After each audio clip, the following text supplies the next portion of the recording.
Bismillahirrahmanirrahim. Assalamualaikum warahmatullahi wabarakatuh.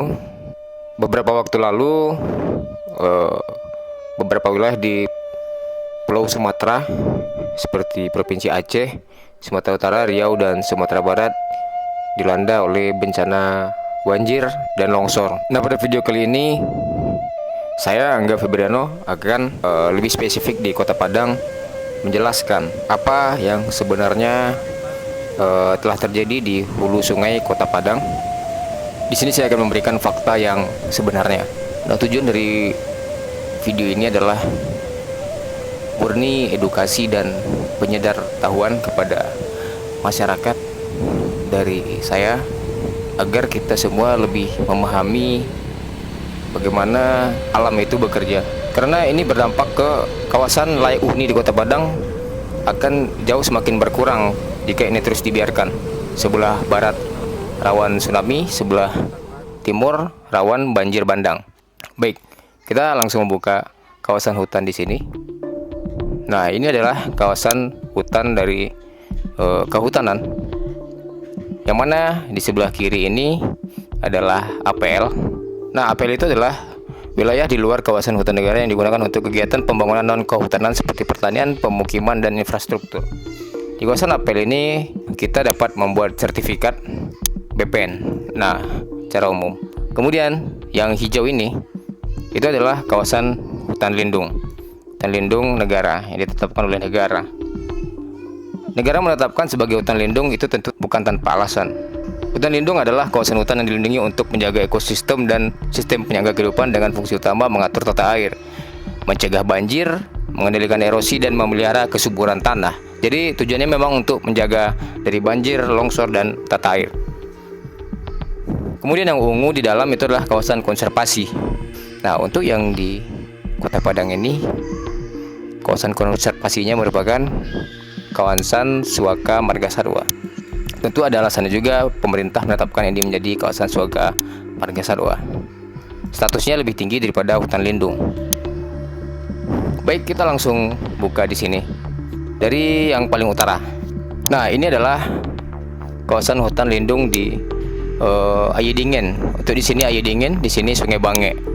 Nah, ini adalah kondisi tutupan lahan vegetasi pada tahun 2017, 7 Juni. Coba kita bandingkan sekarang 18 Juli 2025 sebelum terjadi banjir bandang. Nah, ini adalah kondisi di tahun 2025.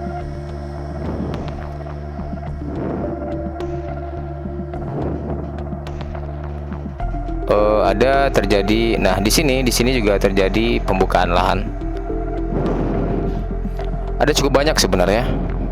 Nah, di sini juga terjadi. Di sini terjadi pembukaan lahan. Nah, ini mungkin dari peta akan terlihat kecil, tapi jika kita ukur, ini luasnya mencapai 33 hektar. Ini sebanyak 47 kali dari lapangan bola luasnya yang ini saja. Oke, kita lanjut.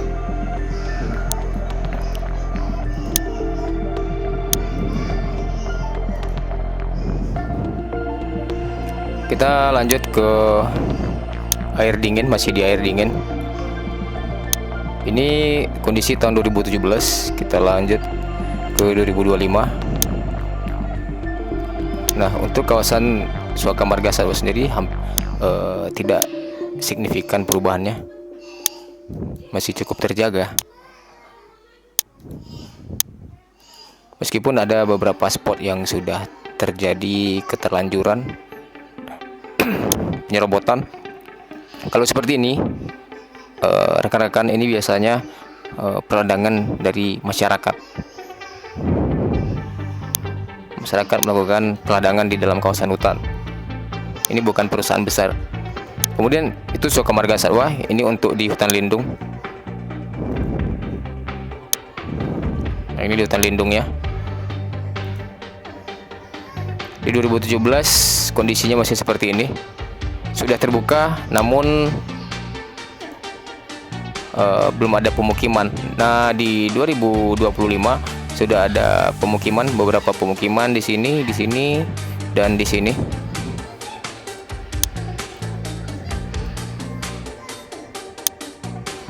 Baik, kita lanjut ke bawah. Sudah gundul-gundul ya.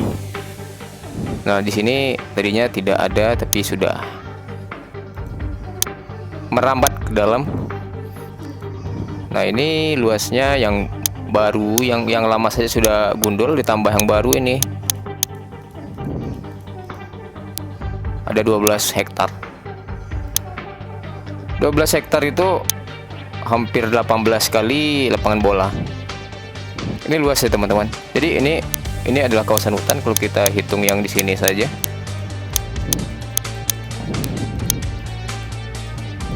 Itu 164 hektar. Lebih dari 200 kali lapangan bola. Kemudian di sini juga sudah habis.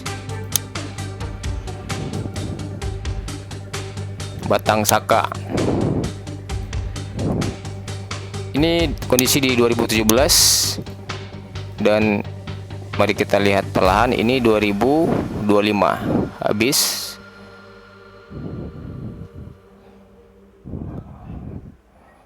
Memang perubahannya cukup lumayan banyak.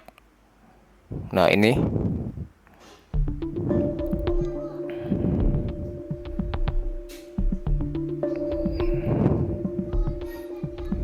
tadi dari yang hutan primer di sini menjadi terbuka.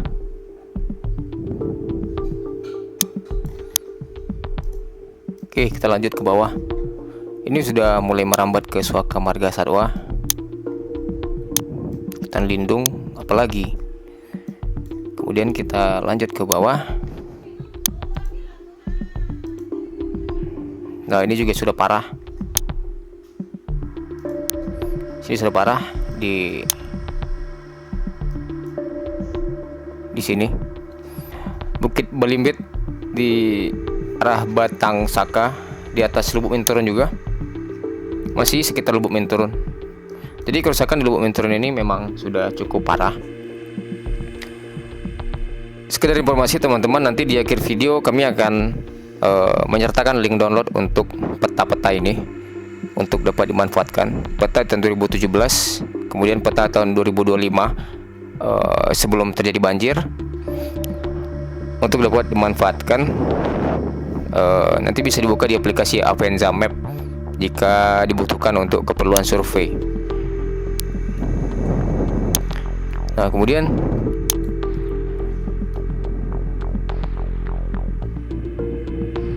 itu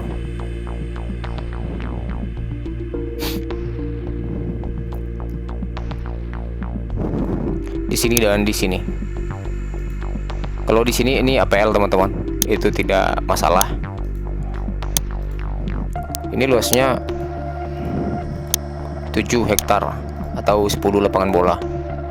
Itu luas. Kira-kira ada berapa ratus pohon yang sudah ditebang di sana. Kemudian kita lanjut ke bawah. Ini 2025, ini 2017, ini 2025. Ini di Belimbing, di hulunya Belimbing.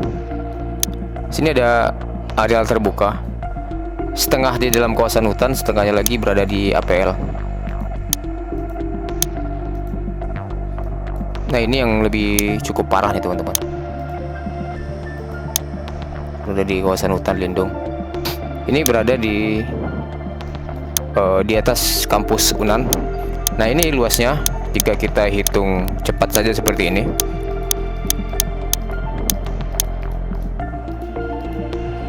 ...197 hektar. Belum juga yang ini 197 hektar.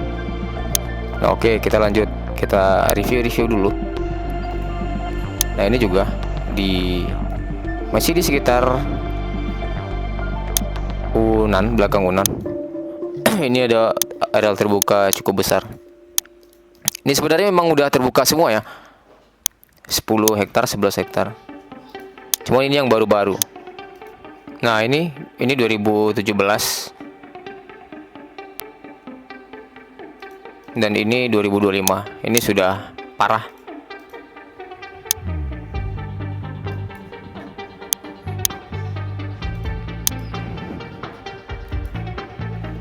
Nah, ini adalah kalau ini semen Padang ya, areal konsesi semen Padang. Ini sudah sangat lama berdiri dan ini udah ada izinnya.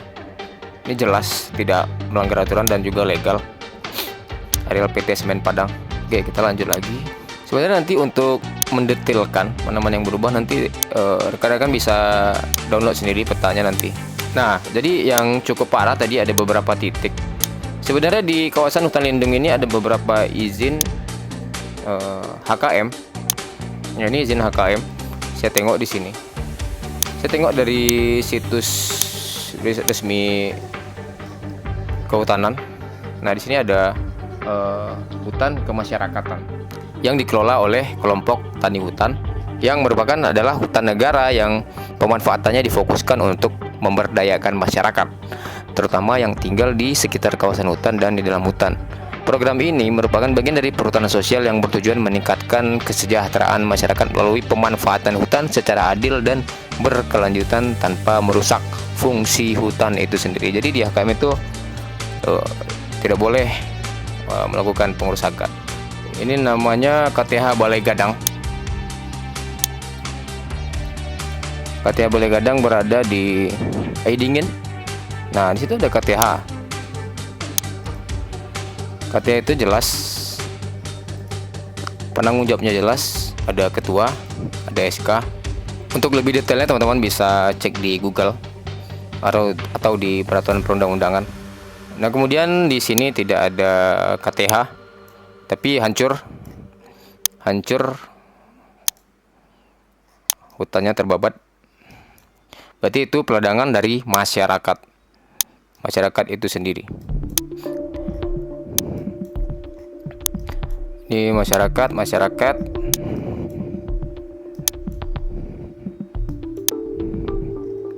Nah, di sini juga ada KTH.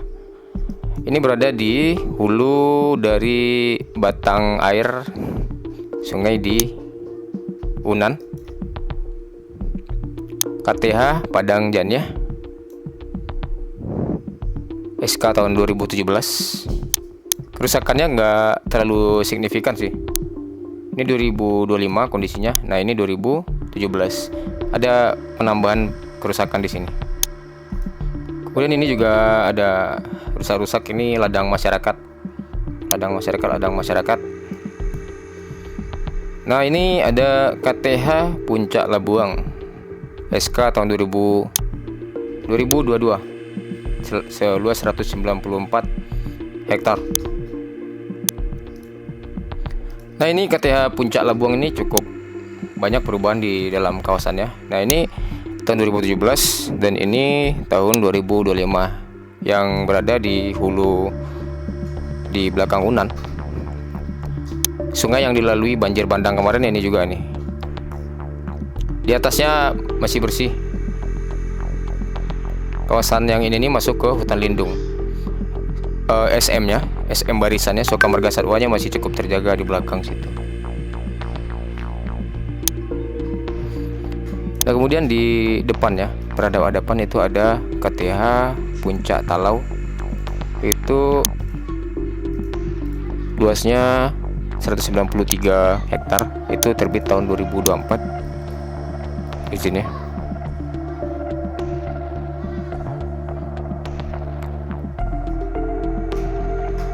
Ini juga berada di belakang Unan. Ini kondisi tahun 2017 dan ini kondisi tahun 2025.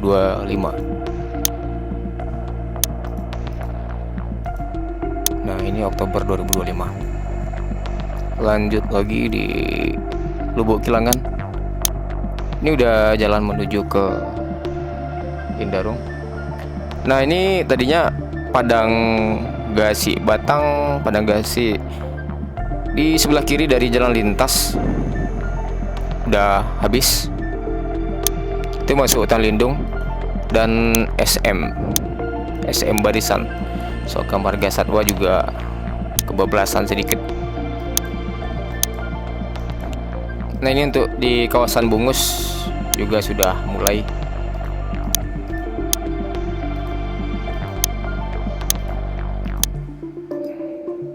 habis ya. Jadi yang di Bungus juga harus waspada kalau hari hujan. Nah, jadi teman-teman, nah ini adalah batas das. Banjir yang parah kemarin berada di Lubuk Minturun, itu di sini berada di das air dingin. Dan di Pasar Baru Unan itu masuk ke das Kuranji. Nah, das Kuranji ini hulunya adalah hutan lindung dan suaka marga satwa. Semua air yang masuk ke sini apabila hujan di hulu, selagi batasnya di sini, maka air akan turun ke sini. Kita hidupkan sungai. Nah, ini adalah sungai di hilirnya adalah sungai di Basko atau UNP sini. Jadi seluas ini areal lewatnya cuma di sini, di UNP yang kecil ini. Nah, maka dari itu harus kita jaga vegetasinya. Jadi apabila di bawah ini terjadi banjir bandang di sepanjang sepadan sungai di Basko ini, berarti yang salah adalah hulunya yang sini. Nah, kemudian di bawahnya ada das Arau. Nah, semen Padang, Indarung, dan kanan kirinya Indarung itu, nah itu masuknya di das Arau. Apabila di situ hujan deras, maka turunnya ke Sungai Batang Arau. Di sini bercabang ada bendungan di ujung tanah atau dekat Paralawe. Itu terbagi dua airnya ke Pantai Padang di Purus dan Batang Arau. Nah, ini terbagi dua. Jadi kalau di atas ini rusak, maka sepanjang sungai ini akan terdampak banjir bandang. Sungainya nggak muat nampung. Nah, di baliknya ada das Bungus. Das Bungus kecil. Jadi untuk Bungus silakan dijaga hutannya ya, hulu bukitnya masing-masing. Nah, kemudian di atas ada das air dingin yang Lubuk Minturun tadi. Nah, seluas terjadi hujan di hulu sini, maka airnya akan melalui sungai di sini mengalir ke Tabing. Hilirnya berada di Tabing. Nah, di sini mengecil. Kemudian di sampingnya ada das Anai. Nah, das Anai itu arealnya luas. Nah, apabila terjadi hujan deras di hulu sungai yang dibalik dari das air dingin dan das Kuranji di sini, nah itu kita nggak terpengaruh. Kita di Padang nggak terpengaruh. Yang terpengaruh bagian mana? Itu terpengaruh adalah orang-orang bagian Solo sampai dengan Riau. Nah, karena itu masuk ke das Indragiri. Nah, jauh. Hilir sungainya itu berada di Riau. Jauh perjalanannya. Perjalanan airnya sangat jauh. Nah, segini. Nah, ke sini airnya pergi jauh. Ke hilir sini. Jadi seperti banjir kemarin yang terjadi di Lubuk Minturun dan Unan. Kalau terjadi banjir bandang di Lubuk Minturun, berarti yang salah di sini. Hulunya di sini. Apakah ada hutan yang rusak? Gak mungkin di sini. Gak mungkin di sini. Kalau di sini berarti aliran air yang di sini, yang di das Kuranji. Kita balik ke topik awal. Banyak terjadi di semua daerah, hampir di seluruh Indonesia. Seluruh masyarakat itu mengklaim kawasan hutan adalah tanah ulayat. Tanah ulayat, ketika petugas datang diusir, apalagi petugas melakukan patroli tata batas itu diusir. Mereka mengklaim itu tanah ulayat, seperti yang terjadi di Tesonilo. Kemudian seperti kemarin yang terjadi di TWA Megamendung. Nah, TWA Megamendung itu juga merupakan kawasan konservasi yang di Lembah Anai. Nah, TWA itu adalah kawasan konservasi yang berfungsi untuk pelestarian keanekaragaman hayati, pendidikan, dan pariwisata berbasis alam. satunya di Megamendung, yang direncanakan mau jadi naik status jadi cagar alam. Nah, kawasan tersebut sudah dilarang untuk berkegiatan di sana. Namun masyarakatnya bebal. Nah, rata-rata di masyarakat di seluruh Indonesia itu seperti itu, teman-teman. Kemudian kita yang di kota juga menyalahkan pemerintah. Mungkin setelah mendengar video ini akan menyalahkan masyarakat yang membabat hutan. Personil di kehutanan khususnya, dari yang saya tahu, untuk Kota Padang sendiri itu sepertinya tidak sampai 10 orang personil pengamanannya. Dan itu pun udah hampir-hampir pensiun. Berbeda dengan jumlah Satpol PP per mobil-mobil jika sekali diturunkan. Nah, itu juga sangat mempengaruhi mental dari personil itu sendiri. Karena masalah tanah ini tidak main-main ya rekan-rekan. Masyarakat menganggap tanah ini adalah milik mereka. Sedangkan para petugas hanya menjalankan tugas. Ini adalah tanah kawasan hutan yang ditunjuk oleh negara. Sedangkan masyarakat juga butuh makan dan minum untuk keluarganya. Mereka butuh berladang, menanam cabai, menanam tanaman untuk dijual. Nah, ini adalah bagaimana pemerintah bisa mensiasati ini. Untuk saat ini yang harus kita pikirkan adalah solusinya. Menurut saya solusi untuk saat ini adalah pemerintah harus bersinergi, pemerintah pusat khususnya, untuk menindaklanjuti permasalahan deforestasi ini. Kemudian dilanjutkan dengan penghijauan kembali, dan kita semua berkomitmen untuk menjaganya. Mungkin sekian dari saya.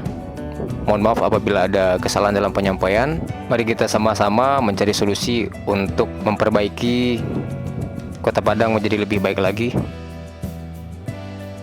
Untuk peta yang ingin di-download, nanti teman-teman bisa download di www.indonesiageospatial.com. Di situ sudah bisa teman-teman download Citra satelit tahun 2017 Kota Padang dan tahun 2025. Nah, ini adalah contoh peta tahun 2017. Nah, saya akan menjelaskan bagaimana cara membacanya, cara singkatnya. Nah, dan ini adalah peta Citra satelit tahun 2025. Nah, cara membacanya adalah yang hijau adalah batas kawasan hutan lindung, yang ungu adalah batas kawasan Suaka Marga Satwa atau hutan konservasi. Nah, yang besar ini yang biru adalah batas das. Batas das, batas das, batas das.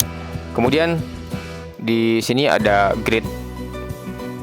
Setiap grid ini mewakili 1000 kali 1000 meter, atau satu grid ini mewakili 100 hektar. Nah, ini memudahkan teman-teman untuk menghitung luasan, menghitung estimasi luasan. Untuk saat ini kami belum bisa melakukan mapping menggunakan drone karena kawasan Kota Padang terlalu luas. Mungkin nanti kami akan merilis citra satelit pasca banjir di Kota Padang setelah kondisi awan di Kota Padang bebas dari mendung awan. Maka citra satelit udah bisa meliput Kota Padang, melihat hasil tutupan lahan yang sudah disapu oleh banjir, dan kita bisa menghitung luas dan area yang terdampak. Mungkin sekian dulu dari saya video ini. Semoga bisa memberikan pencerahan untuk teman-teman semua. Saya kira, assalamualaikum warahmatullahi wabarakatuh.